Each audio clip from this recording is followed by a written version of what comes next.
महत्वाची बातमी भारतीय जनता पक्षाचे प्रदेश अध्यक्ष रवींद्र चव्हाण आणि उपमुख्यमंत्री एकनाथ शिंदे यांच्यामध्ये एक महत्वाची बैठक होणार आहे। पालिका निवडणुकाच्या संदर्भात दोन्ही प्रमुख नेत्यांमध्ये आज रात्री 9 वाजता चर्चा होणार असल्याचं कळतंय। मुंबई ठाण्यासह राज्यातील काही महानगरपालिका निवडणुकांमध्ये शिवसेना आणि भाजप एकत्र लढण्यासंदर्भात चर्चा होणार आहे।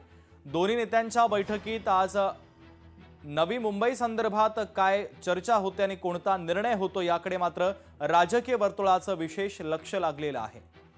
तर कालच भाजपचे प्रदेश अध्यक्ष रवींद्र चव्हाणांनी अमित शहांची भेट घेतली होती आणि त्यानंतर मात्र ही महत्वाची बैठक आता होते आहे। चेतन ननावरे आमचे प्रतिनिधी या बैठकीच्या संदर्भातले अधिकचे अपडेट आपल्यापर्यंत पोहोचवतात आहे। चेतन, निश्चित शुभम, या आधीच आपण सकाळी जी बातमी दिली होती त्याच्यावरती अखेर शिक्कामोर्तब होताना पाहायला मिळत आहे।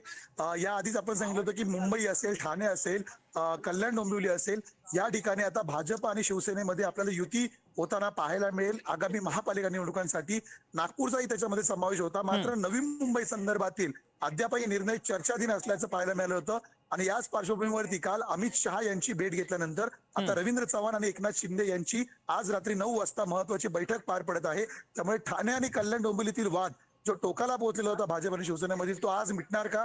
या व्यतिरिक्त नवी मुंबईमध्ये गणेश नाईक आणि एकनाथ शिंदेमध्ये झालेला टोकाचा वाद सुद्धा या बैठकीत मिटला जातोय का, याकडे सर्वांचं लक्ष लागलेलं असेल। शुभम, अगदी चेतन, अत्यंत महत्वाचे अपडेट या भेटीच्या संदर्भात पोहोचवलेले आहे। तुर्तास धन्यवाद।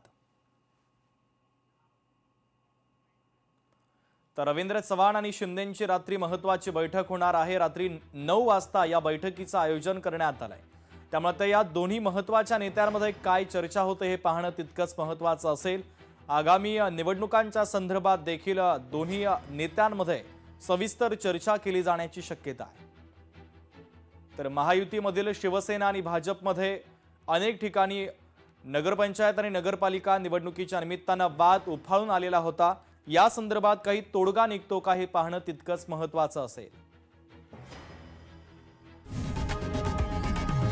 लोकशाही मराठी ऐका, पहा, जागरूक रहा।